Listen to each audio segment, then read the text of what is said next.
Sweet. Good day, or good evening, or good morning to everyone that's watching in the future. Welcome back to my channel. My name is Ritabile.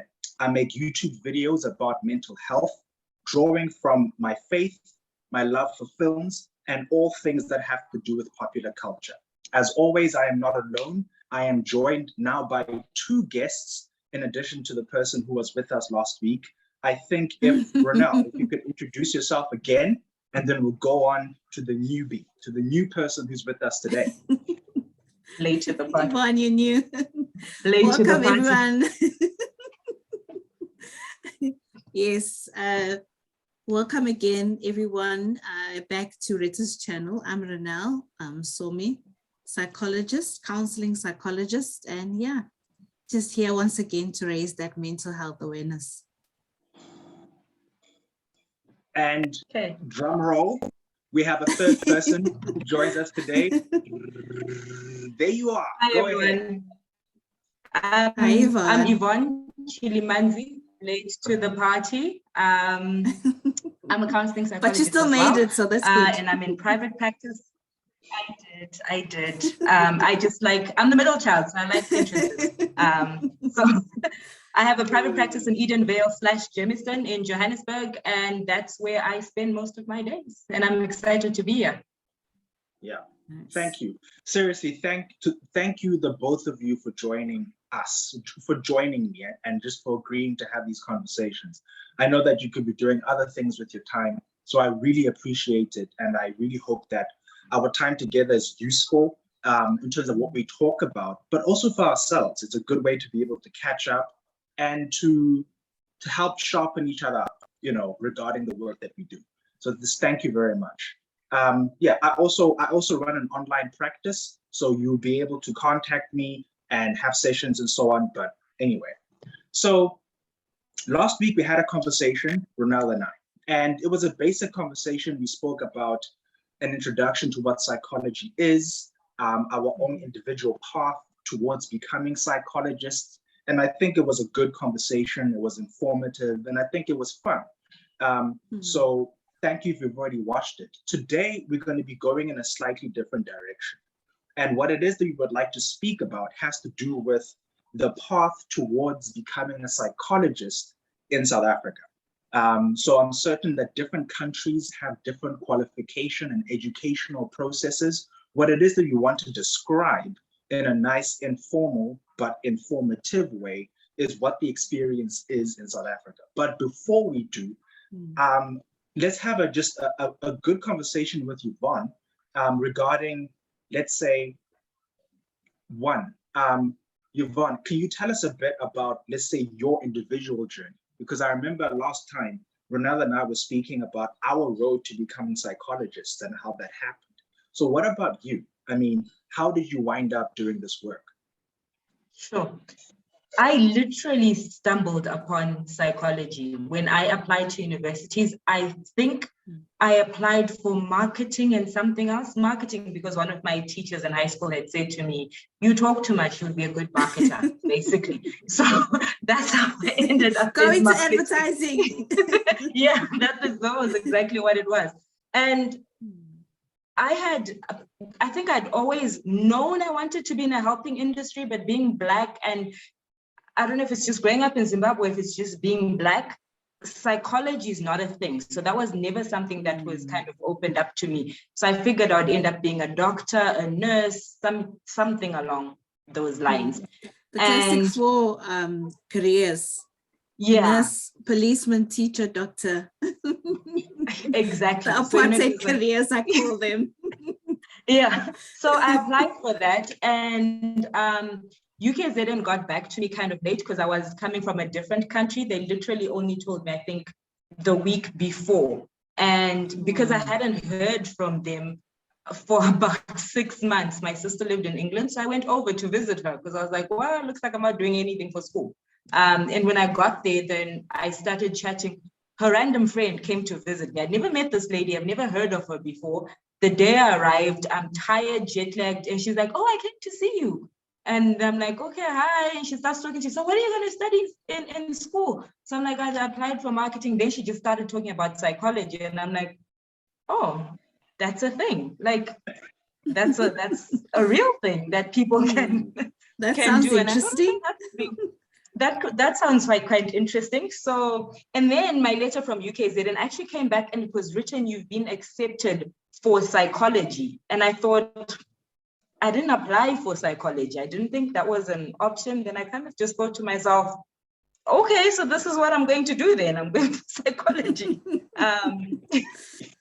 So it was a literal stumble, stars aligned and everything.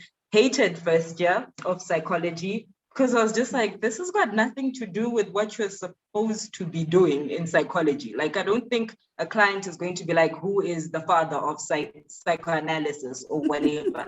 So I really hated it. I'm not going to lie. I really hated it. But by the time I got to second year, I'd done my own research. Unfortunately for me, I hadn't done the research into how long it actually takes you to do psychology. So I fell into that trap of, by the end of your bachelor's degree, you're a psychologist. I had everyone, like I literally started psychology. I think we all were stuck. We're like, oh, wait. Yeah, now I don't have a job. Now I don't have a job. I can't do anything with this degree. So I didn't really tell anyone at home that I was actually majoring in psychology, because when I did bring it up, it was always conversations around, who are you going to be seeing as the black people don't have problems? Like, what's your issue? You know, my sister literally said to me, black people go to church. That's the way we deal with things. Yeah, so I kind of just kept it quiet and I was just like, let's just see how this goes. And, you know, we'll see. Then I had to do the marketing as well, because I had to report something at home for them to be paying. So I had to be like, yeah, I'm doing marketing as well.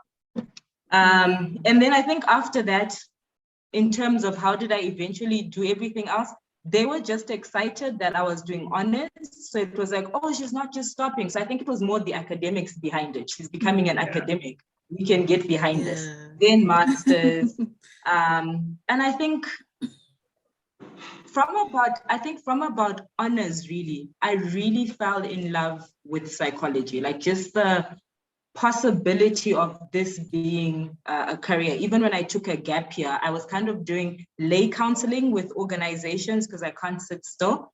And that was also kind of, I wish I could do this as a living, and I didn't know what this was. So in psychology, it was kind of brought up as an option as well. It was, that's exactly where you fit in. Yeah, so that was my short and complicated journey to psychology, but I feel like it just fell in my lap. Like, I had no idea. And yeah, now I'm a psychologist. That's all. You know, the common denominator is that neither of us intended this. We did not plan for this to happen. You know, and I think, well, except for me, I did plan. I knew where I was going and I wanted to be there. Yeah, I just didn't know how long it was going to take. Yeah, Ronelle knew a long time. The length is a thing. Yeah. No, man, I think that's very cool. And I'm interested in other things as with yourself, Yvonne, and we'll talk about it with everyone about maybe specific areas of interest in terms of the work, but I think we'll get there. So, like I said, there's some things that you brought up, which I think are very relevant to this conversation, and that it was a surprise to begin to realize that the path to qualifying, the path to actually being a certified psychologist in South Africa is not short. It's an investment in resources and energy and time, right? And I'm not saying this to scare people, but it's just the truth, you know? And so that's something that people need to be aware of. So perhaps if, I don't know, either one of you can kind of give us the long and short of it. You know, if you were talking to a high school student and they came to you and they said, Yvonne, Ronelle, I want to be a psychologist. Just like, can you give me the bare bones of like what I need to do? What do you say? Invest 6 to 7 years of your life studying. That would actually be my first line as well. Like, this is going to take you some time. Be prepared. I just heard the Lion King song. Sorry, that is just a Yeah. tangent. Okay, but you're fitting. not wrong. You're not wrong. So what, 6 or 7 years of your life, you're basically what, 2/3 of a decade, right? That's, you're going to be spending about 2/3 of a decade just studying. Same amount of time as a medical doctor, which is something we kind of brought up last week, you know. Yeah, so basically you investing in your undergrad degree, which is 3 years, and then an honors degree, depending which institution you do it at. It might be 1 year or 2 years, and then which is honors is like, it's called postgrad because it's post meaning after a degree. And then you've got masters. Some institutions it's 1 year, some institutions it's 2 years. And then depending on the category of psychology that you choose, you will either do 1 year of internship, or you will do 1 year internship plus 1 year community service. So again, it's like 6-7 years investment of your life. And all of that is assuming you finish everything in minimum time, you know, that you do your undergrad degree at minimum, honors degree minimum, master's minimum. If everything goes perfectly, it's going to be like 1, 2, 3, 4, 5, 6, 7. Yeah, if everything goes perfectly. Yeah. Okay. So it would be, so the undergrad is, I think, is straightforward, right? And then you said something about some honors degree being 2 years. I've never heard of that. I think it's important that we mention that the undergrad degree has to major in psychology. So you can't just do an undergrad and then hope to get into an honors psychology. Yes, that's true. So that's critical. Yeah, so you would have to be majoring in psychology. And in fact, I just thought about something. Okay, maybe let's take it back. I'm thinking about the categories, right? Maybe you can start from the top down. In South Africa, as far as I know, there's, I think, 5 different practicing categories of psychologists, right? Clinical psychologists, counseling, educational, industrial, organizational, and research. Yeah. I think they've added in the last couple of years, I think it's 2018, forensics and neuropsychology. I wasn't aware. Oh, nice. At specific universities, Okay, so that I didn't know, and I think that'd be interesting to actually find out more about. Okay, so those would be the main qualification categories. So at the beginning, I think regardless of which institution you study at in South Africa, psychology would have to be one of your majors, right? Along with whichever other major you had. So Yvonne had marketing. Ronelle, what did you have? I had English. Okay, I had politics. Yes, I did English. I kind of learned, well, I wanted to do philosophy, but then, you know, after a conversation, because I was doing, in my first year, I was doing law, philosophy, English, psychology. And I immediately, after the first year, dropped law because I was like, this is not for me. Law was killing me. I was like, no, this is not for me. So I immediately ran away, but I enjoyed English. I enjoyed philosophy. And I had a conversation with all of my lecturers, both English and philosophy. And I was like, what prospects do I have with this? You know? And after having a conversation with my philosophy lecturers, I was like, okay, I don't trust this. It doesn't sound like there's much of a career path for philosophy. So I went with English, even though my heart was with philosophy. Yeah. Okay. I mean, like, I think they're a very good pairing in terms of kind of what you do in psychology and the kind of thinking skills that philosophy gives you. I had philosophy as an elective as well. Yes. So that's very helpful. So, okay. So you finish your undergrad, 1, 2, 3 years, assuming nothing goes wrong. Okay. Yeah.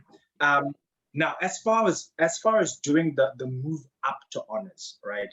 It isn't just an issue of you don't just walk into your honors program. You know, you have to earn the spot over there. Yes. Right? Yeah. That's something that you definitely need to be aware of. Third year is so important in terms of marks. Yeah. Do you know some of the qualification? No, do you know some of the performance kind of expectations, the criteria to get into honors at different institutions, or like a ballpark? I think it's generally a cutoff of 65% average. It's normally 60% for all honors degrees. They normally use a standard of 60%. And then, of course, obviously, they take the crop of the cream. Yeah. But the minimum normally is 60%. Yeah. For most postgrad degrees. And would that be an average of 60% across all your third year or third level modules, or would it be just for the psychology ones? It depends, because sometimes I've noticed with some degrees, they specifically focus on their subjects and they look at your average with their specific modules, where some degrees just take all of your modules, your third year modules, average them out and then use that as the average. So I guess it just depends on the school. Yeah. Okay. Or the discipline, I should call it. I mean, to everyone in the future is watching this, we are describing what we think we understand. So feel free to put in comments and correct us and so on. But I think generally what we're saying is correct, right? So there would be entrance requirements regarding your marks for sure. I think you definitely are in that ballpark. I think an average of 60% either across all your psychology modules or across your final year modules, but they definitely would be 60 or 65%, depending on which institution that you will be applying to. And that would normally be a minimum. So don't just get excited and say, oh, I can make 60%. Remember, you are in a competition with so many, because if I'm just trying to think back, I think there was like 300 students in our third year, and then into honors, they only selected about 28 students. So that's really tough competition, which means your marks really have to be really up there, you know. So it's a lot of hard work making sure you make the marks so that you do get in. So that's something that's common, and I think that's going to start coming up maybe in conversation is, and this is a conversation I've had with quite a number of people who've studied psychology, the amount of delays that come with psychology, besides the fact that it takes so long, there's all these delays that you don't account for. And these delays normally come with not being selected into postgrad programs, you know. That's a good point. And, you know, I say that because I didn't experience those delays, but I've spoken to like candidates at masters who have had those delays where they couldn't get into the program when they wanted to. So they had to do something in between and then apply again and so on. So that's something, that's something to. Interestingly, when you told me this was the topic today, I was kind of like, well, this is unfair. The three of us were pretty lucky in how we got into psychology. We can't speak of those delays. None of us can speak to what that delay is like. Okay, but I think we have something that we can definitely say to it, because I think you know, and you've spoken to people. Yeah, I mean, for me, I didn't experience a delay in terms of entry, but I did experience a delay in terms of completion. You know. We'll get to that. So that's another that's another issue that comes up as well. Yeah. So, okay, so you do your undergrad, right? And let's say everything is going well, you're a good student, and you are getting the marks that you should, you're performing well. One of the things that came to my mind is, you know, when it comes to selection, and I think definitely at the lower levels, the priority, as far as I know, of what it is that, let's say, an honors program was looking for, the first thing that they're looking for is your academic performance, because they need to be as assured as they can that you're going to be able to handle the work, right? Because it's a significant step up in terms of the level of work, especially the amount of work that you have to do. The pace is really intense. The pace picks up a lot, right? And the volume of it. And also kind of like the complexity, the depth that you have to start getting into. So that's a big step up. And I think, you know, the criteria regarding the marks is part of the reason to kind of filter out people who may not necessarily be able to make that step up. So that will be a significant part of the criteria for it. But another thing that, and this is going to apply on each level, my understanding is the honors programs already would be also looking for extra things. You know, it's one thing to perform very well, but they're beginning to look at kind of personal development, personal kind of experience, initiative that you might have over and above your academic performance. That's what I understand as well. It's less of an emphasis going from undergrad to honors, but if it's there, it'll help, right? Yeah, I think they do consider all of that, because another thing they try to look at is, because the pace is so intense, they also want to see that you're good with your time management. So if they're able to see in third year, you managed to get really good marks, but you were also able to juggle a good kind of like, what is it? Kind of a social life, if I may call it that, where you were able to be a part of maybe social groups or socioeconomic groups, some kind of group that gives back to the community, or you were able to be a part of sports, but you were able to balance your life in such a way that you coped with work and that side. So then that gives them a good feeling that, okay, even when the pace picks up, you'll still be able to balance all your duties. Yeah. I don't know for you. So I remember, I think, Ronelle, you were part of BMF.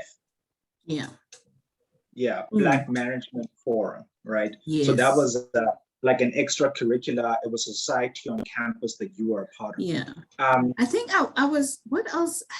There was something else that I was a part of, but I can't remember which years, because I began to do a couple of things.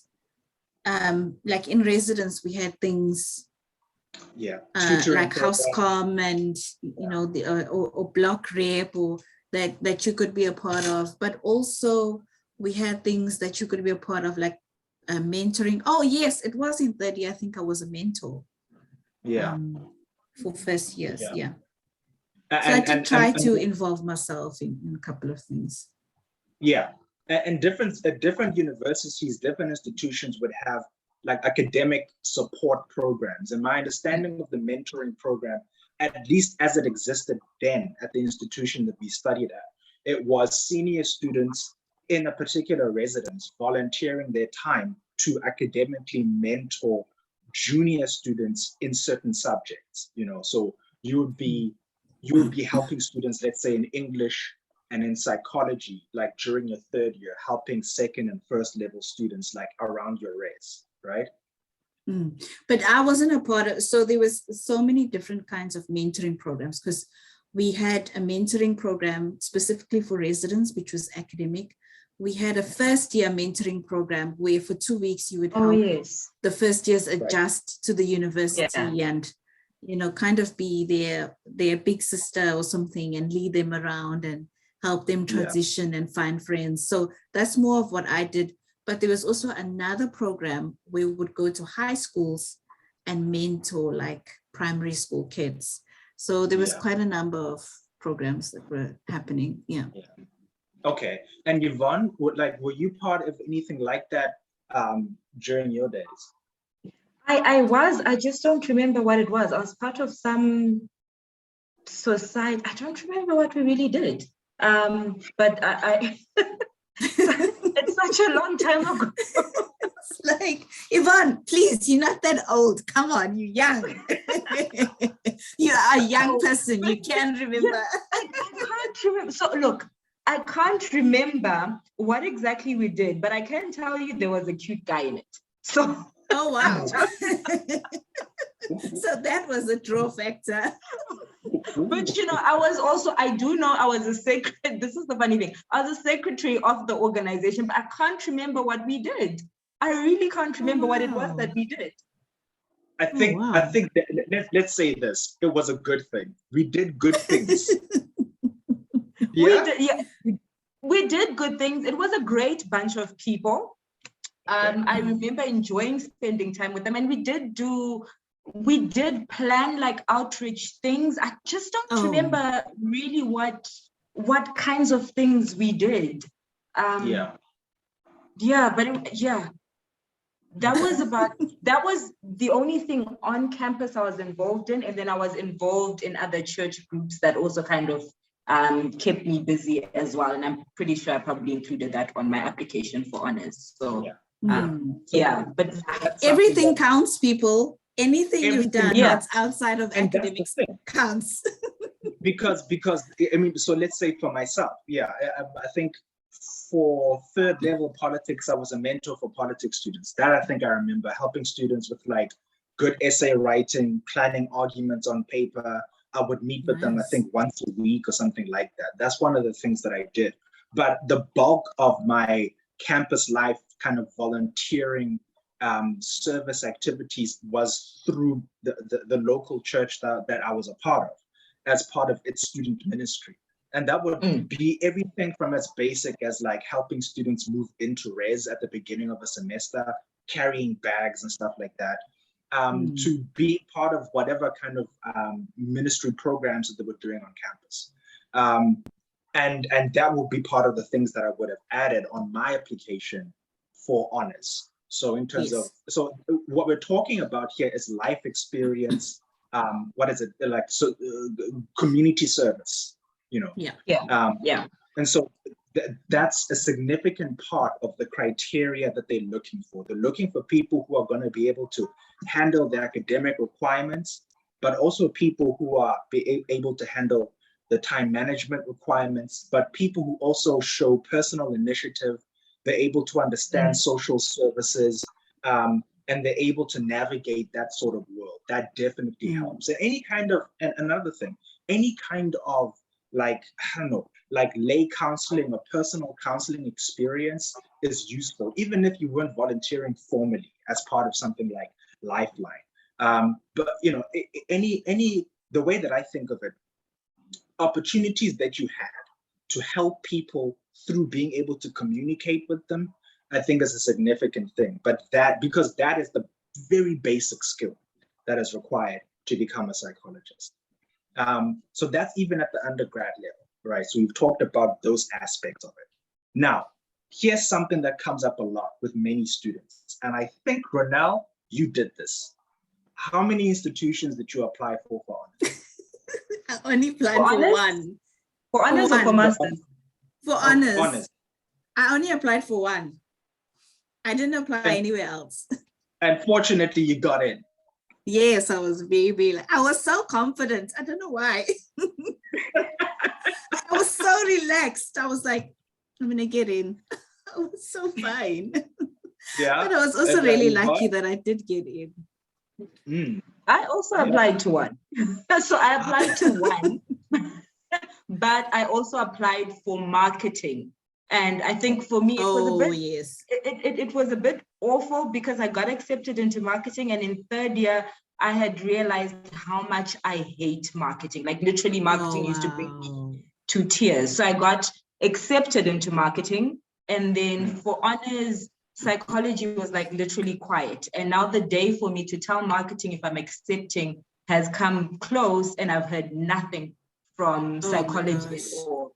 And you know, I was scared. So I had to actually call the school and say, what's happening? And then they're like, oh, we sent you the letter. You've been accepted, but they sent it by post to a different country. Oh my gosh. So really? All the way to Zimbabwe. It's like, when did you expect me to receive this news? In Botswana at the time. Oh. Yeah, so I literally also just like accepted, like on the phone. I was like, I'm not going to respond. Just yes, I'm coming for psychology. But yeah, but I applied to one, and I think I was also a little bit confident that I would get in. In third year, there's a module that we had to do. You do it in second year, but it's a third year module. And I think the first time round, I was going through a lot that year. I didn't fail. I got, I think, 56%. The next year, I decided to redo the module again because I just thought to myself, this is not going to get me anywhere. So I had to redo that module, and I got above 70. So I was like, I'm most likely gonna get in. So you don't need to apply to many. And I didn't want to go to a different institution. In all honesty, I really didn't. So so one was fine. Actually, that reminds me, Yvonne, that, sorry, Rita, it reminds me that even though I only applied at one institution for psychology, I did also apply. I had my backup plans, you know, the normal backup plans that people have, like PGCE, always there. Yeah. Everybody has the backup of, if this doesn't work, I'm going to teaching. So I had my other little backup plans, you know. Yeah.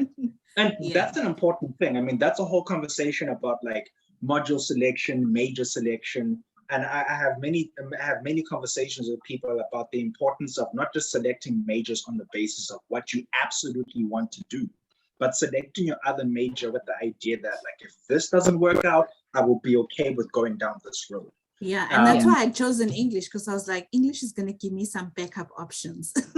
Okay. Yeah. You know, I think I messed up with politics, because as soon as I'm like, I don't know. But thankfully it worked out. So for me, I don't think, you know, I think I did the same thing. I only applied to one place as far as I remember. And I was accepted, but my story is a bit different because I couldn't go to the place that I had been accepted. So it was a financial problem that I had at the time, and I wound up at a different institution. And I hadn't even planned to go there. I hadn't applied to go there. But this is something else. What ended up happening was that when I arrived there, because I remember I arrived at the beginning of the year, right? And I arrived with my academic transcript, and I said, look, do you guys have a psychology honors program? They said, yes, we do. Can I get in? But you haven't applied. I'm like, okay, here's my academic record. And they take a look at it. They're like, okay, we'll let you in. You know, wow. And that's the strength. That's part of why it's so important to really focus on your academic performance, because it can open up doors. And I remember a client of mine speaking about having the same experience. This person grew up and studied at, I think, Walter Sisulu University, and they applied to Stellenbosch for medical school. No, they hadn't applied. They rocked up there and hoping to get in. I think something happened during matric. And same story, but you haven't applied. This is Stellenbosch. And this person said, well, here's my academic, here's my matric marks. And they looked at them, they're like, okay, we'll find a spot for you. You know, it happens. It happens, you know, because schools want to be able to accept people that are of a particular really quality students. People that you know will get through to the end. So that's important. Okay, so that's undergrad. Honors now. I'm not sure what to ask about honors, because it is definitely different from undergrad. I think one of the big differences is the size of the class. It's a lot smaller, like you said. Yeah, definitely. And I think different institutions will have different sizes of a smaller class. Yes. It might be anything from like 30 to maybe like 70, 80 something.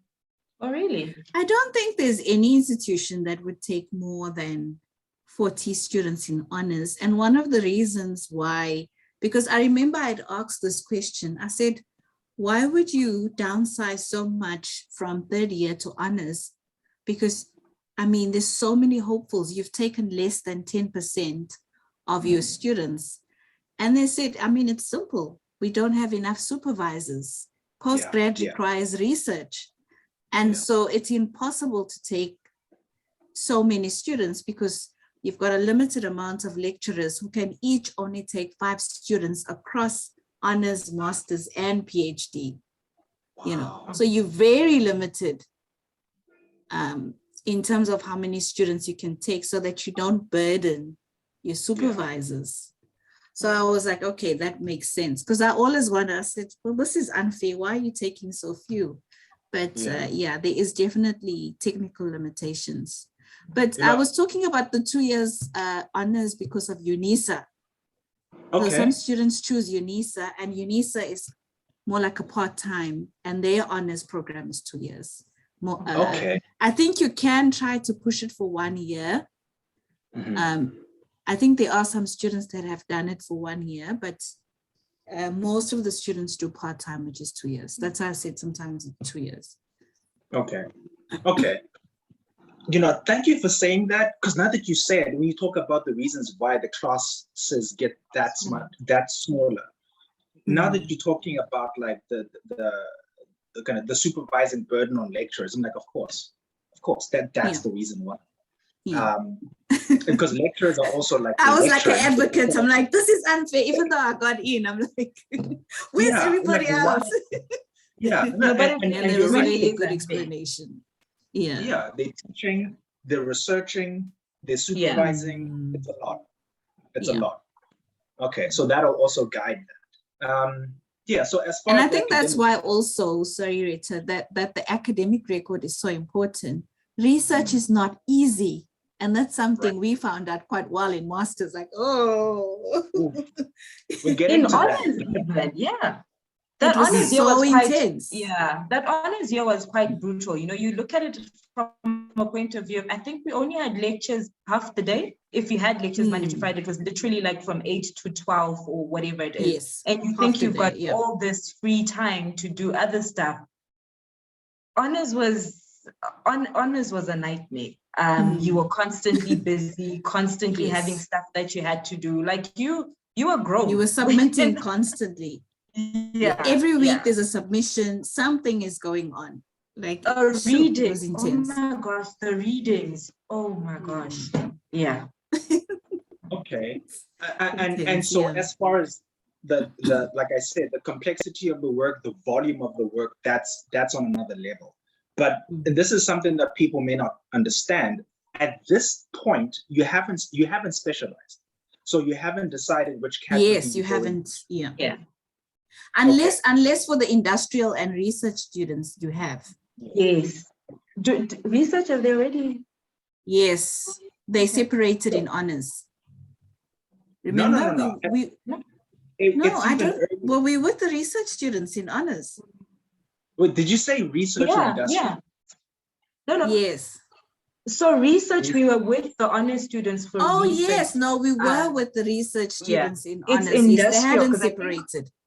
It's industrial because I think industrial psychology in third year has separate modules. Oh, yes. Well. Yes. They had to separate from third year and start specializing. Second year. Was it from second year? Oh, okay. Second year. I think depending on the institution would depend how they kind of offshoot into industrial organizational.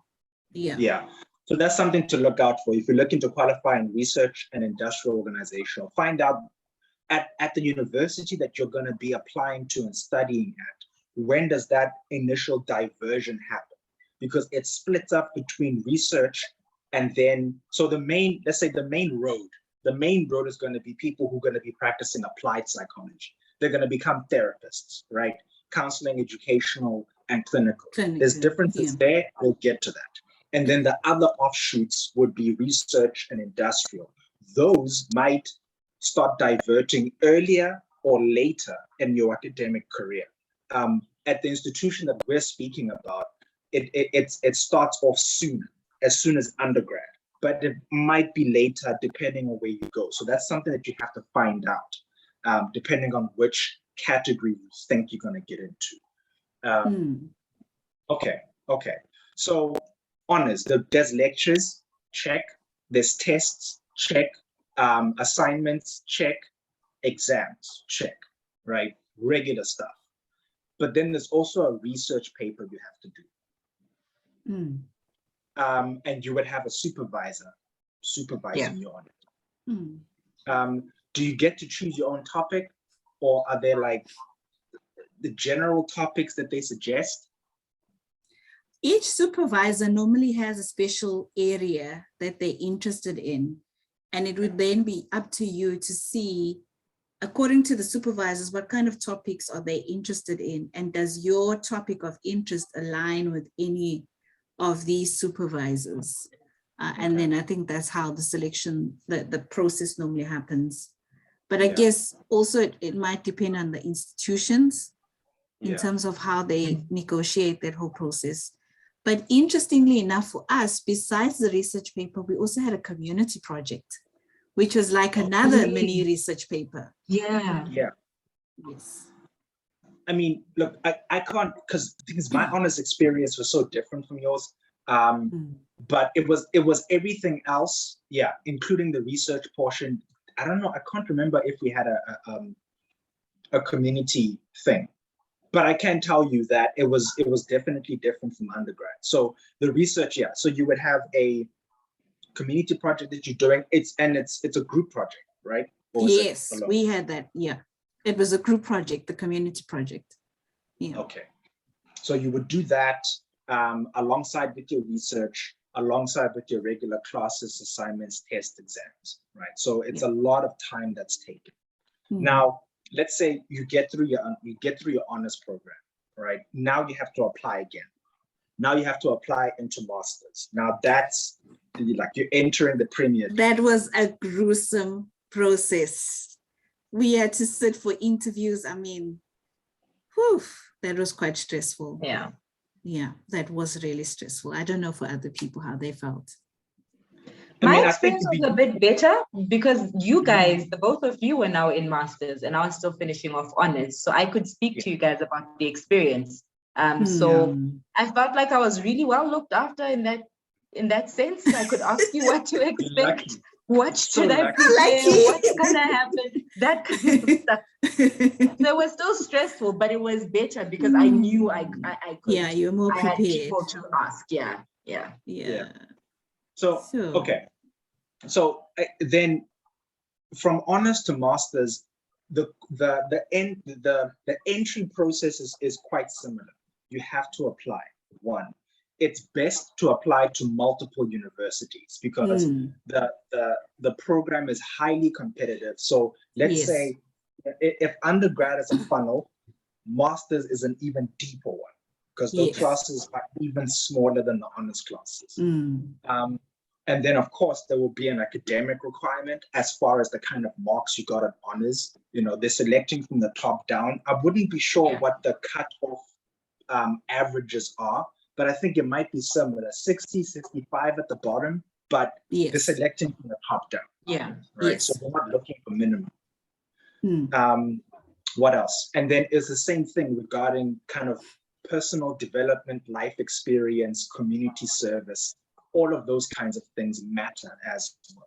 And for some institutions, age kind of, that's another kind of component of it. That's something that they've started looking at. Yes, that's true. That's actually started quite recently. They said they've noticed that age seems to play a factor in how well people handle the strain of masters, because masters is a lot of components to kind of keep up with. And it can become quite stressful and overwhelming. Yeah. Different institutions, I think, emphasize it less or more. But I think that's definitely part of it to look at. What else? Yeah, so maybe if I can kind of describe, because I've been on both sides of this thing. I mean, all of us have been applicants before, but I've also been on the other side of it in terms of helping to to interview candidates and be on that side of it. Have you guys done that? Yeah. I don't remember doing that. I don't. You have, Yvonne?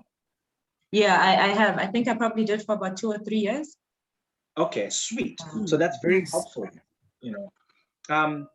All right, so let's say if let me describe maybe my applicant side of the story. So I applied to several universities. I think I did WITS, UJ, UKZN, Rhodes. I applied to 4. Now, the first thing is you have to be accepted to the interview stage. You know, that's the first hurdle. So that's the first thing that needs to happen. And then you would go to the interview. Different universities would have the interview process happen in slightly different ways.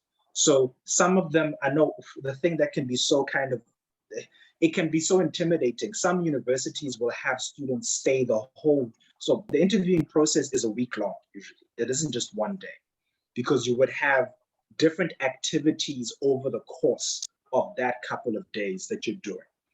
Sometimes you are interviewing one-on-one with interviewers, and you would have different interviewers for different aspects of your studies. So you would have a person that you're going to talk to regarding the research component of your master's research. So you would have to have an idea of a topic already kind of pre-selected. It's ideal, let's say you were studying at the same institution and you have an honors program that you can take upwards into masters. That transition makes it a lot easier if you can, instead of starting a brand new topic at masters. But that may not be possible for some people. So you're going to have some of the academics interviewing you for your research component, and they're looking to find out, do you understand your topic? Do you understand your research methodology? How are you going to do your analysis? What kind of samples you're going to be using? Kind of technical stuff, because you need to be able to understand that to be able to do good research. So that's going to be part of it. The other individual component of it would be for your, for your internship. Basically, this would be the part of the interview where they're asking you questions about psychology. What do you understand of it? Why are you doing it? How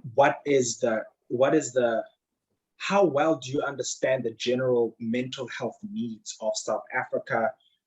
What are the trends? And they're also trying to find out about you as a person in terms of how mature you are, how prepared you are, your ability, like Ronelle said, to manage your time properly. And another thing which can, depending on how they ask these questions, it can be difficult. But part of what they're also trying to find out is, how self-aware are you? You know, I remember Ronelle and I, towards the end of our last conversation, were speaking about the fact that as a psychologist, primarily, along with your skills, your training, your experience, what it is that you are is you are the tool, you are the main instrument of the work that you do. And part of that has to involve not just being able to be aware of your strengths as a person and your skills, but also be aware of your own blind spots as best as possible, and your weaknesses, and how some of the experiences of your life are influencing your decision to become a psychologist, and maybe some of the trouble that you may the potential trouble, let's say, that you might end up in as a psychologist. So they're looking for personal insight. They're looking to see, like, does this person understand themselves well? You know, where they're strong. And where also your coping mechanisms, though, because it's a stressful year. And on top of that, you really begin counseling, you know, your basic counseling begins, you're taking on not only your own stresses that you're already going through with the master's program itself, which is very intense, you know, your research project, your assignments, your tests, your exams, your lectures, but you're also now actually taking on clients, and they coming with their own stresses. So you need to have a very good coping mechanisms. Otherwise you'll get overwhelmed by that kind of trauma that you're listening to on a daily basis, you know, or on a weekly basis, depending how they've structured the program. And Yvonne, I mean, it would be, you're not out there by yourself. You know, you're not being left out to hang. You're under supervision, right? And how would that work? Pardon? How would the supervision process for starting being a student psychologist work? So I think, if I can speak from my own personal experience, because I'm also someone who's I take criticism well, but I'm very sensitive to criticism. So, you know, kind of being in that space where you have to, first time you're seeing a client, you have to go report back what's happened, what you did. You're obviously going to mess up a number of times. Thankfully, it's not anything life-threatening most times. But, you know, then you're being kind of not judged. I think that's the way it kind of comes across at first, because you think we're used to being marked. You know, you're used to being, you are being evaluated. Check, you did that correct. But it's not the same. It's not the exact same, because you're being guided. And I think that was the difference for me. It wasn't being marked, but it was more just being guided in, you could do this differently, or when this happens, you could interpret it in totally different ways as well. So I had great supervisors. I got along with all of them, and it felt natural and comfortable for me to be with them. I think after I got out of my head a bit about I'm supposed to come and be 100%, she knew what she was doing. She checked all of the boxes. This is how it is. And I think part of that for me had to be also a realization that because we're all different people, we are always going to be different in the way that we interact with our clients. We have the same skill set, the same tools, but we all use them extremely differently because of just the person you are. And once you get comfortable with that, it becomes a little bit easier to deal with. But the supervision, I think, was good. I think even after I finished, I qualified, I kind of kept in supervision for about a year or 2 years, just so I didn't feel like I was messing people's lives up, I guess. It's a huge responsibility. It's a huge responsibility. We've literally got the person's life in our hands in a way, so it's sure. Yeah. So I think in my mind, it's like integrating a couple of things. When you're in masters, I'll get to the part where we talk about the categories that you pick. When you're in masters, right, you're going to be learning for the first time in-depth psychological theories. So you're going to learn in-depth kind of what the main theories are. You may not understand what we're talking about, but you're going to be learning about like psychoanalysis, right? And the different schools and the different histories of them and how they practice. You're going to learn about cognitive behavioral therapy, kind of the history of that. You're going to be learning about maybe positive psychology or solution-focused psychology. You're going to be learning about different mental health disorders. You're going to be learning about what depression is, how it's diagnosed, how it's treated, or anxiety, or the different ones. There's going to be different modules, different components of it that you're going to be learning about. So there'll be a course for abnormal psychology or mental health disorders. There's going to be one, I forget, you're going to have to remind me. Is there one for like the child psychology? It's been a while. Developmental psychology. Developmental psychology, So there'll be different modules during your master's year in the academic portion of it to start laying the foundations of your knowledge regarding the main psychological theories and methods that are being used, and maybe some of the cutting edge ones as well, what's kind of on the horizon, what people are developing, so that you can also learn how to apply them. Because another part of your training is applied being in therapy psychology. You're going to practice being a therapist, and it's a whole thing. I think we'll get to that, I think, on our next video, speaking about like what is happening when you schedule an appointment with a psychologist. What is your psychologist doing? Because for you it might feel like you're just having a conversation.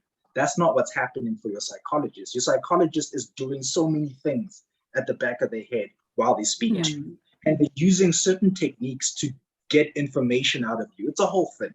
And that's also what you're learning, about how to communicate, how to listen, how to sit, how to make the environment friendly for people to be vulnerable, and then you also start your practicals in different sites. So this is the part I think that we can start talking about the different categories, and we're going to have to start wrapping up because I see we're moving ahead with our time. So quickly, maybe we can have a part 2 of this conversation, because it's quite a detailed. It's an in-depth one. Okay, so where it is that we're at then. So I think what we'll pick up from the categories, right? Beginning to explain those. Okay, so that's fine. This one we remember that. So what we've gotten through so far, it's already what 1, 2, 3, 4 years, right? You've done your undergrad. Been rough. Congratulations, you got really good marks. You made it. Well done. You applied for your honors program, you got in. Now you're going to have a very difficult year. You're going to be a postgrad student for the first time. lots of classes, tests, assignments, exams, and you have a research project, probably a community service project. You're doing all of that. It's rough. You got through it. Well done. Now you're applying for your master's. The classes are even smaller. And there's a particular trend in South Africa regarding one of the categories. And yeah, there's a thing with one of the categories that us counseling psychologists, we beefing over turf with them, but we'll get to that. But yeah, you get into your master's program and it's on another level, right? Lots of tests. And like I said, you're learning about like in-depth, proper psychological theory.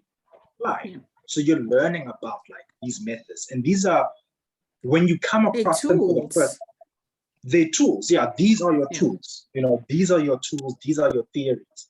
And you're learning about a bunch of them. Some of them might be a better fit for the kind of person you are, the personality that you are. Some of them may not be. You may not know that at the beginning. That's why you're learning about a bunch of them. So that as you develop as a person, as you develop as a psychologist, you start to find your place in terms of how you like to work, where are you most comfortable. But of course, the point is to always try to push yourself, to try doing things in this way, to try doing things in that way.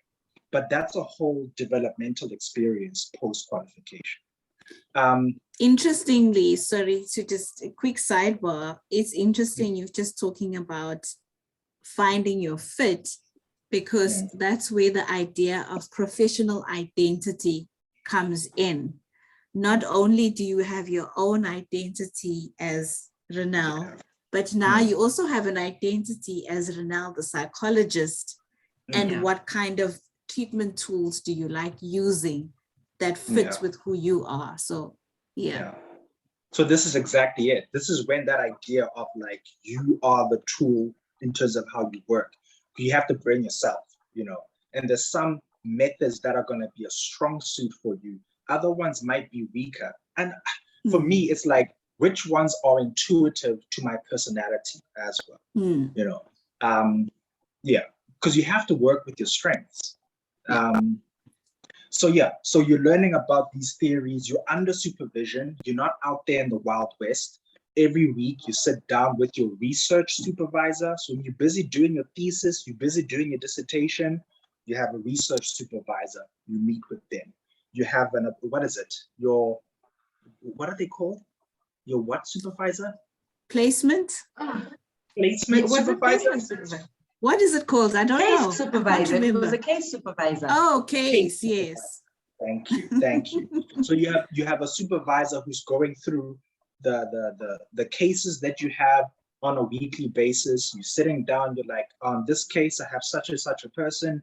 This is the presenting problem. This is what I've done so far. And your supervisor kind of goes through that work and says, okay, I like this. Have you looked at it this way?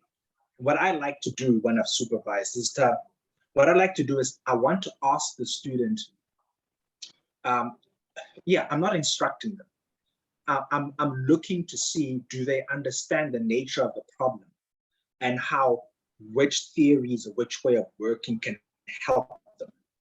And are they aware that there could be a different way to do it? That's a whole other conversation. So that's where we are so far. So then some of the next steps that we're looking to is regarding the categories. What are they? How are they similar? How are they different?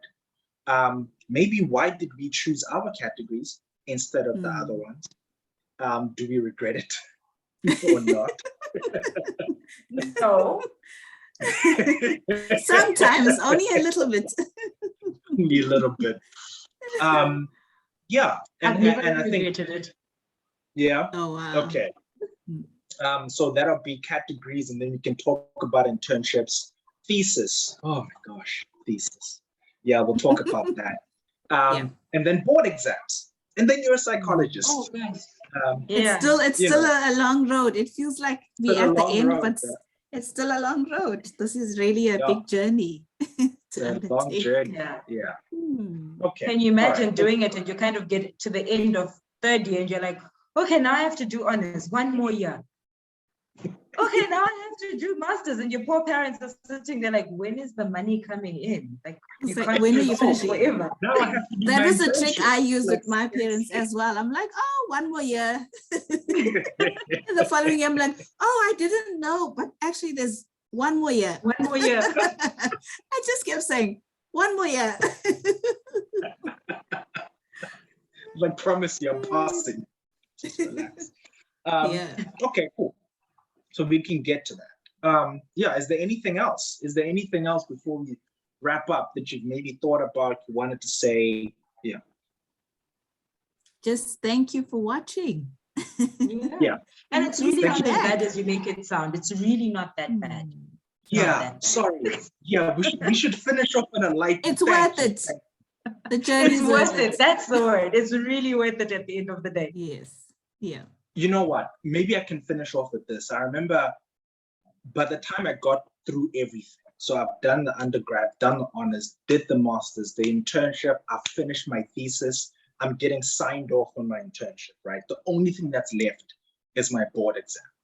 I remember the person who ran the internship site that I was at, who signed me off, said to me, the thing that we are most concerned about all the time is to ensure that you're not going to go out there and ruin people's lives.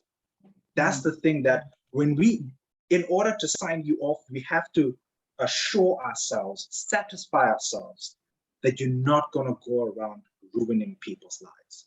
You know, it's a significant trust that society is placing in you, because people are going to come to you when they are at their most vulnerable, at their weakest, needing your help. And we need to be, I'm paraphrasing, I'm adding words now, but over the years, you know, we need to trust that you're going to take care of that responsibility, you know, as best as you can, so that you don't hurt people. Because you can. It's a lot of power. It's a lot of power. It's a lot. Yeah, you know, great power, great responsibility there.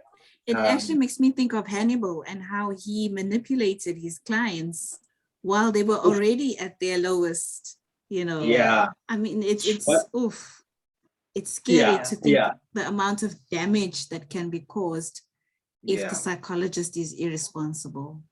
Yeah. You know, just with you saying that, Rita, I remember the first year I had to interview master's candidates for myself. Normally I'm very chilled, quite relaxed, easygoing. I had my first student, and I remember in my head thinking, this is not the person. And, you know, in my head, it's also you're breaking somebody's dreams, but I also had to be like, this is your profession. You have to guard it as well. We have to be careful of who we let in, which sounds horrible, but like you had to be careful of who you let in, knowing that they're going to have this much power with them. And I think that's probably why I didn't want to interview anymore, because I was just like, this is you can't dash people's dreams every year.